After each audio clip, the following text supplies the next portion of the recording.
In the last few years, measurements of consumer audio products have become more widely available thanks to sites such as Audio Science Review, Superbest Audio Friends, L7 Audio Lab, and my own site, goldensound.audio, all now having access to high-performance test equipment and putting out measurements of products.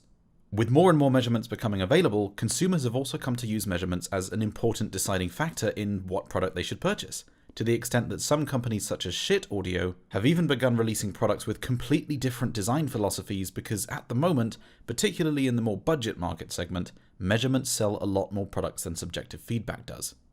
In this video, I'm going to show you, as someone who puts out measurements regularly, a few reasons why measurements shouldn't always be trusted, why you should always take them with a sizable pinch of salt, why you should never treat them as absolutes, and why comparing two sets of measurements, even from the same person, might not be as fair as it seems.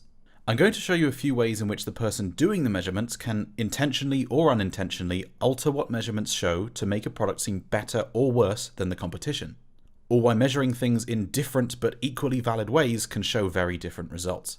And I'll also show you just one way in which a manufacturer can game the system, so to speak, to make their products seem to measure better than competitors, even if it actually doesn't.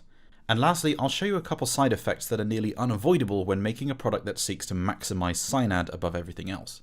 I wouldn't be able to make this video without the support of my fantastic patrons. You guys are what allowed me to get the analyzer and to make content like this in the first place, and I can't thank you enough. If you, the viewer, would also like to help support more content like this, then please do consider supporting me on Patreon or Subscribestar. You'll get featured in the end cards of future videos and access to the private Patreon chat. There's a ton of fantastic people in there with fantastic gear and fantastic experiences, and I'm super proud of the community that we've got. If you'd like to skip straight to the main content, go to this timestamp, but I just want to quickly clarify a couple things before we start. Firstly, this video is purely for educational purposes. This is not at all intended to come across as directed towards any person or company. And I'm not implying that any person or company is doing things right or wrong, only that there are differences in how things are done, and these differences can be potentially misleading to viewers and consumers if they don't know about them. Secondly, this video is not a subjective versus objective debate. Those who've seen some of my previous videos or spoken to me will know that I have a fairly middle ground view in terms of objective versus subjective. I believe that measurements are important, and looking at them thoroughly can give some interesting explanations as to why we hear certain things subjectively. But I also feel that nowadays some specific measurements are given far too much focus, and products are not tested or evaluated thoroughly enough in many cases. Why should one product be considered better for having better Cynad at 1 kHz, even though it might have much worse IMD, jitter, crosstalk, or various other problems, or even just poorer Cynad at a different frequency?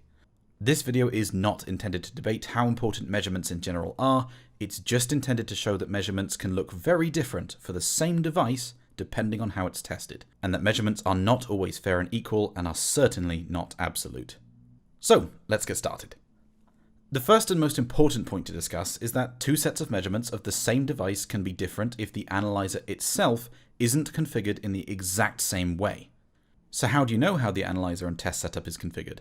When you look at websites such as my own or Audio Science Review, you might see something that looks like this. This is a view of part of the audio precision software, which shows some key figures about the device under test and a few important bits of information about the analyzer, such as the configured input impedance, input sensitivity, and bandwidth. But this screen does not show you anything even close to enough, and to demonstrate this, I'm going to alter the measurement shown to make the amplifier that I'm measuring appear to change in performance in the way that I choose. At first, it seems that this amp is very high performing. 121 dB or so Cynad is excellent and among some of the highest performing devices available. But the measurement isn't static. What is the Cynad value of this amp? It's not a constant 121, it's flipping between 120 to 122. The Cynad value depends entirely on when you look, and so when you're comparing the Cynad values of two products, which is better, can often come down to simply when I take the screenshot. The same applies to other measurements. I can do a linearity test over and over and over, and it'll look different each time because there is a notable degree of randomness to this.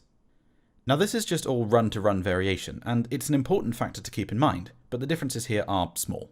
The next issue is that, as the one doing the measurements, I can nudge things to a significant degree in a particular direction, and you'd never know unless I told you.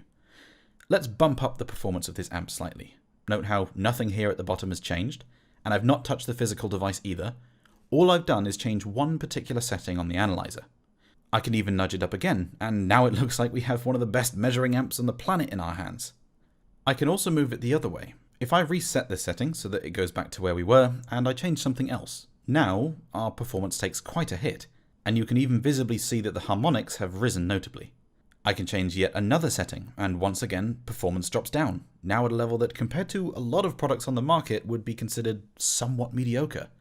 We've gone from around 125 dB SignAd to about 110, so which number is correct? Well, all of them are, and which is correct depends entirely on what you feel is the fairest way to set things up. If I were testing this device in the same way that I normally measure things, then the value would be about 121 dB. But this shows that I can change the apparent performance of this device to look better or worse, and the viewer would not know a thing unless I disclosed to them that I'd changed something. Even myself, looking at measurements provided by others, I often don't know how they have their test setup configured, and I can't guarantee that my own measurements are fair to compare to theirs because not enough information has been provided about how they're testing things. So what did I change in this instance? This is the full bench mode dashboard of the Audio Precision software. And as you can see on the left, there is a myriad of configuration options. Perhaps the most important setting here is the bandwidth. The bandwidth determines the frequency range that the analyzer is actually looking at, and you can set this all the way up to about 1.2 MHz, though you'd very rarely, if ever, want to do so, purely because we're humans. We can't hear past about 20 kHz. And so when calculating THD plus N or SignAd, factoring in noise at 500 kHz makes no sense because we can't hear it anyway. We're interested in the audible band between 20 Hz and 20 kHz, so there's a few settings here that might make sense. Amir from Audio Science Review typically sets his analyzer to run at 48 kHz, and AP labels this bandwidth as 22.4 kHz. Theoretically, this would have a maximum bandwidth of 24 kHz, but depending on the filter design, it might be a bit less. You can also set the ADC to run at 44.1 kHz, or I personally use the 20 kHz cutoff filter, given as this is the cutoff for the audible band. All three of these options are pretty valid, but they will produce slightly different results, because if you use 48 kHz, you'll be factoring in some amount of noise above 20 kHz that you wouldn't be if you were using the lower sample rate or the 20 kHz cutoff filter. So it's important to check the bandwidth of the analyzer, because they need to be the same if you want to make a direct comparison. Next, measurements can be taken with various weighting settings. Now myself, Audio Science Review, L7 Audiolab, Marv at Superbest Audio Friends, and many others will normally provide unweighted measurements. However, many manufacturers will often base their specs on A-weighted measurements, which applies less weighting to high and low frequency content in order to, in theory, make the result more applicable to the human hearing sensitivity curve. And also because it almost always results in a higher number and therefore looks more impressive on a spec sheet. You cannot compare an A-weighted measurement to an unweighted measurement, so be careful when looking at manufacturer-listed specs. If they're given as A-weighted, you can't compare them to measurements from Amir, myself, or anyone else. I can change the weighting further to C-weighting to knock things up even higher. But let's set this back to unweighted for now, and talk about how I made things look worse. And again, throughout all of this, nothing on this section of the screen would give the viewer any indication that anything had changed. You're relying entirely on the transparency of the one doing the measurements. The next thing I changed was how the analyzer was actually measuring the incoming signal. ADCs, or analog to digital converters, have harmonic distortion of their own, so even if you put the absolute cleanest 1 kHz tone into the analyzer, it would show some harmonic distortion due to the limitation of the analyzer itself. And so a clever method of ensuring that the ADC in the analyzer does not impact the measurement result is to filter out the test tone itself, and just record the harmonics and noise from the device being tested. If there's no 1 kHz tone getting to the ADC, it can't add any harmonics.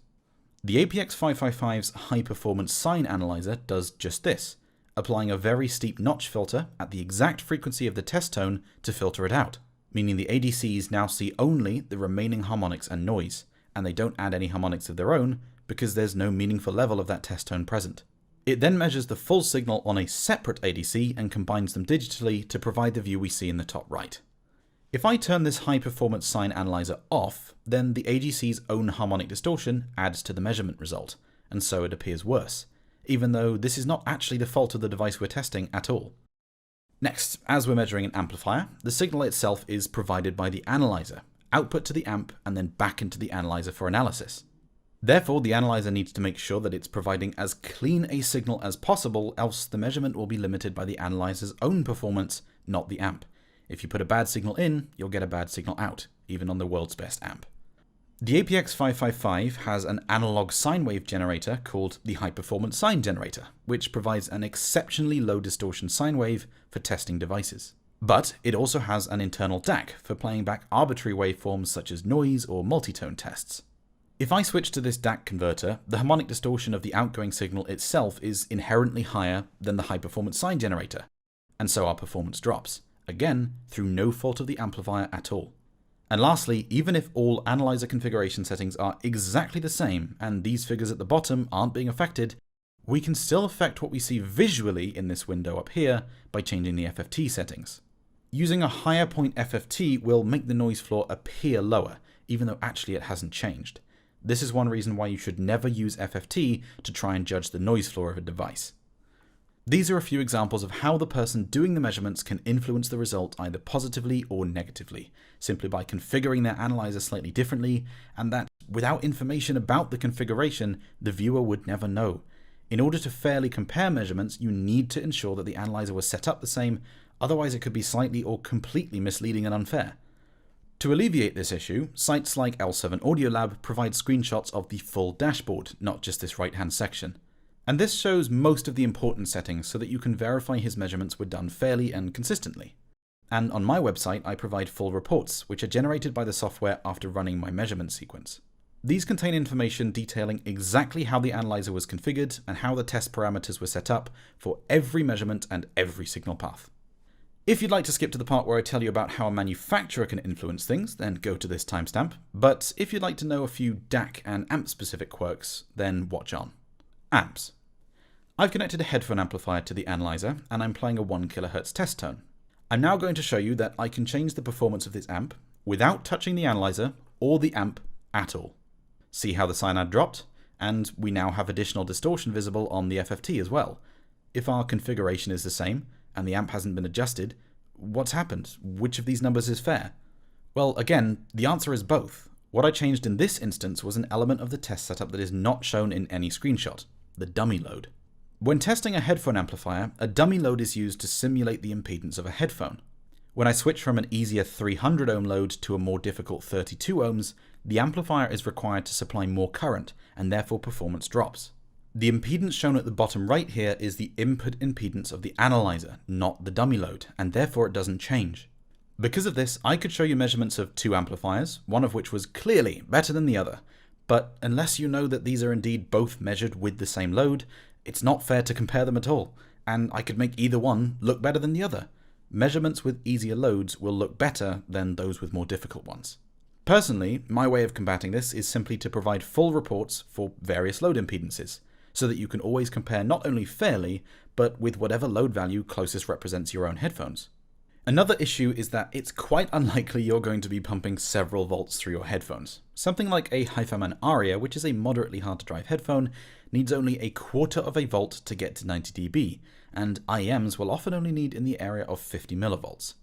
Because of this, it's useful to measure an amp's performance at real-world levels, where it will reflect what a user is going to experience. And measuring at 2 volts or 4 volts might show poor performance that doesn't actually matter because you wouldn't be using it that high anyway. When measuring an amplifier's performance at these lower but more applicable to real-world levels, there are two ways to do it. The first is that you can simply lower the output voltage of the analyzer into the amp, so that the output from the amp is at the correct level. This makes automating testing a lot easier, and you can be very precise, but if you do it the way that a real-world user would, by keeping the fixed 2-volt input from their DAC, for example, and adjusting the pot or volume knob on their amp, performance can sometimes be different. So which of these is the best way to do it? Again, there's no correct answer. Both of these numbers are from genuine signals coming from the amp, just different ways of using it. It depends on what the person doing the testing feels is fairest. On one hand, you could skew things, as getting an amp to output exactly 50 millivolts with a pot is not particularly easy. So comparisons might be based on different output levels between amps, or even imbalanced channels on the same amp, which is inherently unfair. But on the other hand, this is a much more accurate to real-world use, and testing the amp this way will show what a user is likely to experience and may reveal performance impacts of the volume adjustment in an amp that wouldn't otherwise be shown. For this reason, I personally always test amps at 700 millivolts to represent a loud headphone listening level, and 50 millivolts to represent IEMs. I do also include a 4-volt unity gain test to compare to other sites like ASR if desired, but I do want to stress that I personally don't feel this is particularly applicable to the real world. In all cases, I do this by inputting a standard 4 volts balanced or 2 volts RCA if it's a single-ended device, and adjusting the pot as close as I can to the desired output level manually. A somewhat similar issue can be encountered with DACs. Traditionally, XLR line voltage has been about 4 volts, but recently we've seen quite a lot of DACs with hotter output levels of 5 volts or sometimes even higher. How do you fairly compare these two? The 5-volt output DAC may have an advantage simply by nature of having a higher output level, which arguably makes the comparison unfair. But then a real-world user isn't going to attenuate their DAC down to exactly 4 volts, they'll just plug it in and go. So you can easily make the counter-argument that you should just measure the DACs with their native output level. Audio Science Review tests DACs by normalizing to 4 volts to make sure that things can be compared directly, which is a perfectly valid way of doing it. I personally measure DACs at their native output levels, because I feel that that's more like how someone would actually use the device. Both methods are valid with pros and cons, but that does mean that you can't make a direct comparison between Amir's measurements and my own. Speaking of DACs, let's talk about some of the challenges when measuring those. DACs have all sorts of things that can influence the measured performance. Many DACs are quite susceptible to noise from the host device, and so even a small laptop can negatively impact measurements, let alone a powerful and noisy gaming PC, which is probably just about the worst device you could introduce into an audio chain. The source you're using when doing the measurements can impact the measurement results, either for reasons like it having noisier USB outputs, more ground plane noise, or even more obscure issues like an ungrounded battery-powered laptop having a potential difference on the USB ground and needing to be grounded to the analyzer or other parts of the setup manually. An easy solution to both of these would be something like the Intona 7055C galvanic isolator, which I use for most testing, but it's not a silver bullet. The market is surprisingly full of USB cleanup devices, reclockers and filters and isolators, and many of them do genuinely have an impact. The Intona, for example, even on quite high-end DACs such as the Gustard X26 Pro, can demonstrably reduce noise and improve jitter performance. But by nature of it being a galvanic isolator, it also means that the USB connection is no longer grounded, and so for DACs where they rely on a USB ground, they can actually cause more harm than good. Because of this, I often have to measure DACs both with and without isolation to check which situation they work best in. Though in 90% of cases, I use the isolator as it provides either no change or a slight improvement. But even ignoring differences in the physical test setup, there are also configuration issues on the DAC which can once again make measurements show differently without the viewer ever knowing that anything was configured differently, unless you told them. One good example is the jitter performance of a DAC. Right now I'm playing a JTest file on the SMSL SU9N. The JTest is designed to show jitter through the actual analog output of a DAC. We can see that the jitter on this DAC is exceptionally low, but if I change one setting on the DAC itself, not the analyzer, suddenly things don't look so pretty. What I changed here was the PCM reconstruction or oversampling filter. A prerequisite for the JTest is that you use a sharp cutoff Nyquist filter. So if I use a slower filter, which some DACs may have by default, then jitter appears to be much worse, even though actually it hasn't changed. You can see this effect very clearly on a non-oversampling DAC where no filter is used at all, such as the Rockner Wavedream, where jitter appears to be quite poor in NOS, but much better when oversampling is enabled. The level of jitter has not actually changed, the test was just not being conducted properly. And once again, unless I had told you what filter the DAC was using at the time, you'd never have known that this was my fault, and would have been given the impression that the product was performing poorly. Another situation which also impacts jitter is the source itself. Here, I'm feeding the SU9N via coaxial SPDIF from the analyzer. On the APx555, I can actually deliberately add jitter to the digital output to simulate a poor quality digital source. The actual data, the ones and zeros, is still absolutely identical, there's no issue there, but the timing of transmission is not. And so when I do this, we can see that the jitter performance of the DAC is made worse. This shows that if someone were testing a DAC with something like optical SPDIF from their PC, it could well have a negative impact on performance and wouldn't be fair to compare those measurements to ones from a higher quality source like a high performance DDC. And without changing any analyzer settings, I can now reduce this jitter by increasing the strength of the PLL jitter attenuation system on the DAC, yet another factor to consider. And lastly, some DACs might have slightly different performance depending on what sample rate you're feeding them with. A common cause here is that it's harder to divide the 48 MHz USB rate into 44.1 kHz than it is into 48 kHz, and so many DACs have higher levels of jitter on 44.1 kHz than they do on 48 kHz. And some DACs just have different structures of harmonic distortion depending on the sample rate as well. These are all test configuration aspects that are not shown anywhere in the software screenshot, and the viewer is once again relying on the transparency and consistency of the person doing the testing to make sure that the measurements are fair and on an even playing field to compare with others, or that they are applicable to real-world use. There are simply so many factors to consider when testing devices, and so many test conditions that can all be considered fair and valid, but will produce different results. And so for that reason, when looking at measurements, always consider that they are not an absolute value, and that the device being tested is, ironically, only part of the equation. Manufacturers. The person doing the testing is not the only one that can influence the measurements you see.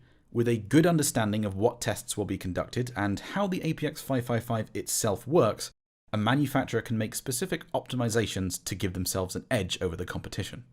Sometimes this isn't intentional. For example, many DACs and amplifiers will have pretty good SINAD at 1 kHz, but then as soon as you look at higher frequencies, you'll see distortion getting much worse. This isn't something specific the manufacturer has done to cheat the measurement or hyper-optimize for 1 kHz test conditions and mislead users.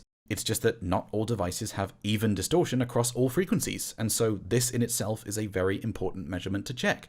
A lot of devices, for example, that are generally considered to be quite warm sounding, even though on a graph like this they may seem to be very clean, can potentially be explained simply by increasing harmonics into the high frequencies. But sometimes a manufacturer can make a deliberate design choice that gives them an edge in measurements. Here's an example. When doing a measurement, you'll always to some degree be limited by the measurement system itself, as the analyzer doesn't have infinite performance. The APx555 is currently the highest performing in this regard, but still there is a performance limit. Now, XLR line voltage is traditionally 4 volts, and so if we do a quick test of the analyzer's own sine generator at 4 volts looped back to the inputs, we get a SINAD value of about 121 dB. But if we up it to 5 volts, now we get about 123. The generator hasn't suddenly gotten more accurate, it's just that it's now much closer to the input sensitivity of 5 volts. And therefore the limitation of the analyzer's own dynamic range is less of a factor. We can show this by turning off auto sensitivity and manually increasing the input range from 5 volts to 10 volts. And now we see performance drop, because there is more headroom to the upper limit of the input sensitivity range, and so we are being limited by the analyzer's own performance to a greater extent. We can see this behavior on the THD+N versus level graphs of various analyzers, where performance does not remain static and jumps about as the input sensitivity adjusts. Therefore, devices with bleeding edge performance can make themselves appear to be just a little better than the competition if they can get as close as possible to the upper limit of one of the analyzer's input sensitivity ranges. The APx555 actually switches over to the next input sensitivity range at just over 5.3 volts. So if a manufacturer were to design their DAC with an output level just below this, say 5.2 volts, they'd be able to squeeze out every last bit of dynamic range from the analyzer itself, getting maybe 124 dB if you took the screenshot at the right time. And they'd appear to measure better than the competition, even though performance may not actually be any better. They're just gaming the system based on knowledge of this specific test setup to make it look better on this particular analyzer. And some manufacturers do indeed take advantage of this. The topping D90SE, for example, has an output voltage of, you guessed it, 5.2 volts. Now, the D90SE is still a very high-performing DAC, and I'm not speaking negatively here about it. In fact, in order to do this trick, the device does need to be very close to the upper performance limit of the analyzer anyway. But it's just an example of how a manufacturer can optimize a product in ways that are designed to make it look better, not actually necessarily perform better. This is more of an issue when some sites like ASR are ranking products based on the single metric of SINAD. Manufacturers will therefore sacrifice quality in other areas as long as they can squeeze out that last little bit of SINAD. 1 or 2 dB can make the difference between being at the top of ASR's chart and selling plenty of your product because of it, or being beat by multiple others and left behind. But what kind of sacrifices might I be talking about? Surely higher SINAD is just better, right? Well, there are plenty, but one good example of it is intersample overs. The vast majority of DACs are oversampling, meaning they take the 44.1 kHz information you give them, and they oversample to a much higher rate, adding extra samples to interpolate and reconstruct the intended original waveform. The reasons and methodology behind this is beyond the scope of this video, but what's important is that this can carry some challenges. Digital information has a maximum limit. For 16-bit, 0 dBFS, or full-scale maximum output, would be represented by all 16 bits being a 1. We can guarantee that the PCM information being fed to the DAC won't exceed this limit because it's not possible. You can't have a 2 in binary. But when we get to the oversampling stage, now there's a problem. Take a look at this. The PCM samples, represented by the squares, are all below 0 dBFS, so no problem, right? But when we actually oversample and reconstruct the intended original analog signal, it goes above 0 dBFS. Even if all PCM samples are below the maximum limit, the reconstructed waveform might not be. Ideally, this wouldn't be a problem. Your DAC should have digital headroom to make sure that it can properly reconstruct any transient or signal that might go above 0 dBFS by referencing the maximum PCM level to about -3 dB on the DAC instead of 0 dB. And companies like Chord, Benchmark, and RME do indeed do this. Benchmark has some information about why they've done this, and the Dave, when in DAC mode, you'll notice sets itself to -3 dB, not 0 dB. So when I play this waveform on the Dave or a Benchmark DAC 3B, there's no problem at all. It's perfectly reconstructed, and we're just limited by the performance of the DAC itself. But now let's have a look at one of the highest Cynad DACs available currently, the Gustard X18. There is massive distortion chopping off the top of the waveform because it doesn't have any headroom whatsoever. Why didn't Gustard add the extra headroom? Well, quite simply because then they'd be sacrificing about 3 dB of Cynad. Unfortunately, when you focus massively on one aspect of performance, other areas often have to suffer. And so it's important to evaluate a product more thoroughly. Cynad alone doesn't really tell you much. So what am I trying to say with all this? Should we throw away measurements entirely and go back to 100% word-of-mouth subjective feedback? No, measurements can indeed tell us a lot, and I wouldn't have bought an analyzer if I didn't think that was the case. I'm making this video both because I think people might find it interesting to get a better view of how some of these measurement systems work, and to warn people that measurements should not be taken as absolute, no matter who they're from. They can be altered, nudged, changed through intention, accident, or simple difference in setup. Not everyone is using the same test hardware in the same configuration, and so you should always treat measurements as guidelines. Don't go fussing over that last 1 to 2 dB of Cynad, because it likely doesn't say anything for certain at all, and may have hidden drawbacks. And better yet, don't rely on Cynad so much. Cynad at 1 kHz is an incredibly limited measurement, and there are so many things which can be different about a device, as evidenced by the fact that even devices with the same very high Cynad levels can sound very different. The Rebel amp and the THX789 can both show close to 115 dB Cynad, but if you've tried the two, you'll know that they sound entirely different. I hope this gave you some interesting insight into how measurements may not be as reliable as they seem. If you have any questions or want to discuss this or anything else with me and others, then join my Discord server at goldensound.audio/discord. Or if you like this content and you want to help me make more, consider supporting me on Patreon. Patreon support is the reason I was able to get the analyzer and make content like this in the first place. All Patreon income is going towards paying that off, and there will be extra stuff coming in future, like a headphone test setup. Thank you very much for watching. May your air be most wiggly. If you'd like to talk to me and other wiggly air enthusiasts, then join my Discord server. Or if you want to help make more videos like this happen and get access to the private Patreon chat, then consider supporting me on Patreon or Subscribestar. A huge thank you to my crazy Summitfy supporters, Dizeraster, Dan Mellinger, Fake Aussie Accent, g'day mate, Joe, Chief Big Time, my Legend tier supporters, Alex, Chandler Bassett, Chris, CK Yozizawa Zoo, Dwayne Butler, and Jithan the Shiba, and my Diamond tier patrons Naivotsu, Beefy Fish, Chris Johnson, Clockmeister, Gizmo1K, Ixnay, King Jung-un, Luxifer, Nick McKay, and Pokey. Thank you guys so much. I could not do this without you.